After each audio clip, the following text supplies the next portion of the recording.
Le profil longitudinal des rivières a une pente décroissante vers l'aval, ce qui veut dire que la vitesse et la granulométrie des sédiments transportés par la rivière diminuent.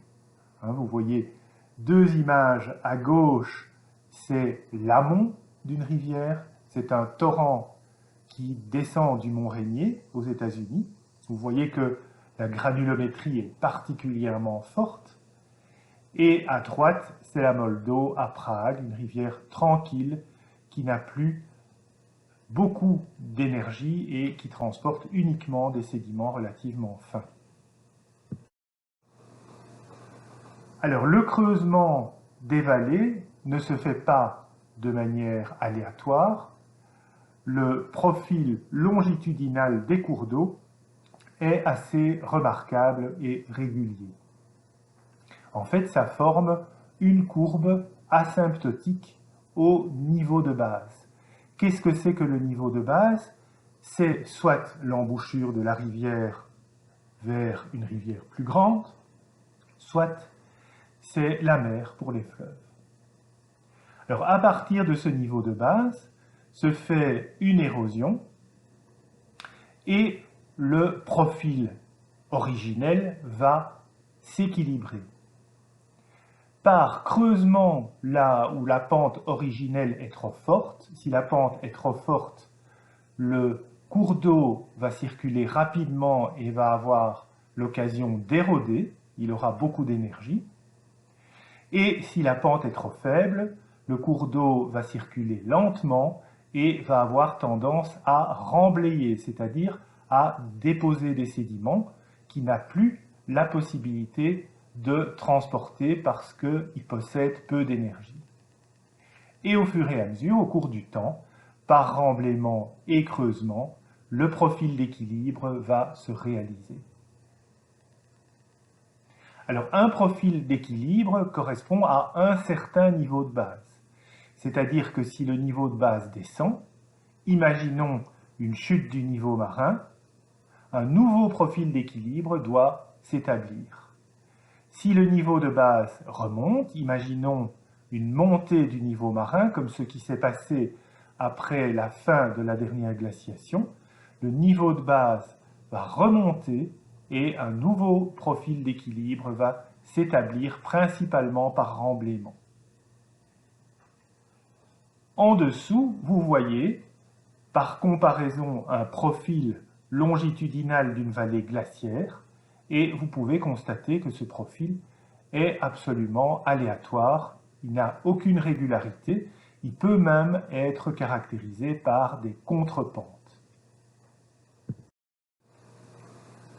Une terrasse va se former chaque fois que le cours d'eau va s'encaisser par érosion. Alors, la photo ici vous montre en rouge le niveau de l'ancienne plaine alluviale du cours d'eau. Et suite à une chute du niveau de base, le cours d'eau a réalisé un nouveau profil d'équilibre et il s'est encaissé, il a érodé son ancienne plaine alluviale pour en former une nouvelle qui est représentée en jaune. Alors voilà un petit schéma pour fixer bien les idées sur ces fluctuations du niveau de base des cours d'eau et la formation des terrasses. Donc la courbe en bleu représente les variations du niveau de base, par exemple liées à des variations du niveau marin. On commence par une chute du niveau de base qui va provoquer un premier creusement de la vallée. Ensuite, le niveau de base va remonter, provoquer un remblaiement et on va déposer une première nappe de sédiments qui va correspondre à l'ancienne plaine alluviale. Ensuite, on a une nouvelle baisse du niveau de base. Le cours d'eau va creuser d'abord son ancienne plaine alluviale, ensuite le substrat rocheux, et lors de la dernière remontée du niveau de base, il va déposer sa plaine alluviale actuelle. Alors, l'ancienne plaine alluviale située en hauteur, c'est ça qu'on appelle une terrasse.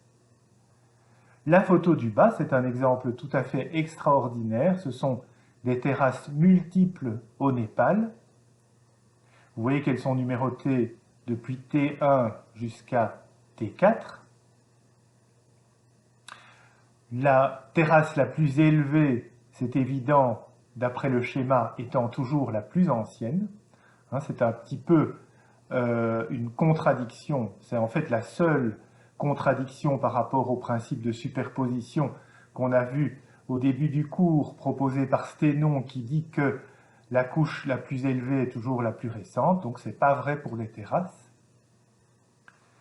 Pourquoi y a-t-il autant de terrasses superposées dans l'Himalaya? C'est tout simplement parce que d'une part, l'érosion est extrêmement intense, et d'autre part, l'Himalaya est en constante montée et provoque l'encaissement par érosion des cours d'eau, qui essaient de maintenir, bien sûr, leur profil d'équilibre. Les terrasses sont représentées en général sur les cartes géologiques. Vous avez à droite la carte géologique des environs de Dinan, et le fleuve, c'est bien entendu la Meuse. Alors, les sédiments de la plaine alluviale actuelle sont représentés en jaune clair. Les sédiments de la plaine ou des plaines alluviales anciennes sont représentés en jaune plus foncé. Ce sont donc des terrasses. Ces zones occupées par d'anciennes terrasses sont bien sûr des zones planes, horizontales, et donc au point de vue aménagement du territoire, elles sont souvent recherchées pour construire de l'habitat. C'est ce que vous voyez sur la photo à gauche. En plus de l'érosion verticale, les fleuves et les rivières font aussi de l'érosion latérale. Et cette érosion latérale est responsable de la plaine alluviale. L'érosion latérale est contrôlée par la résistance des roches et donc on peut observer que la largeur de la plaine alluviale est variable. C'est ce qu'on voit sur la carte géologique qui est à nouveau centrée sur la Meuse. Vous voyez que la plaine alluviale actuelle en jaune clair de la Meuse est plus large quand elle recoupe les teintes gris foncé.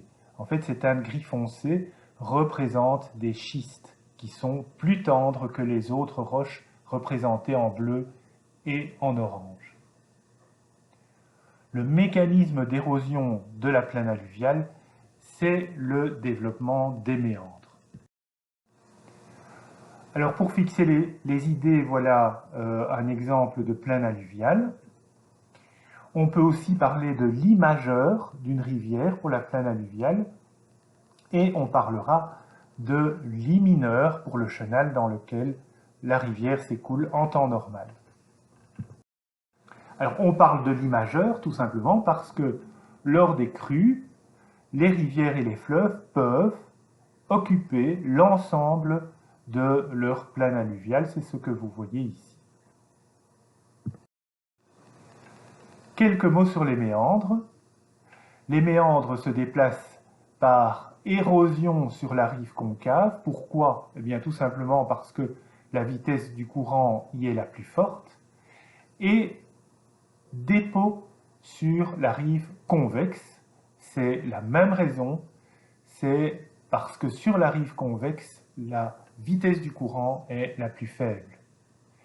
Et donc, par érosion-comblement, les méandres ont tendance à s'élargir. Alors, on voit que à certains endroits, par érosion, deux bords de deux méandres successifs peuvent entrer en coalescence, se rejoindre, et donc, à ce moment-là, la rivière va recouper son méandre, avoir un trajet plus droit et abandonner l'ancien tracé. Alors, dans ces méandres abandonnés, on peut observer, par exemple, des marais.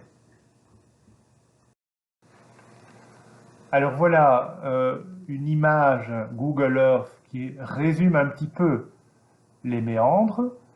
Vous avez une série de méandres en formation, en développement, et vous voyez à plusieurs endroits des méandres abandonnés qui ont été recoupés par érosion.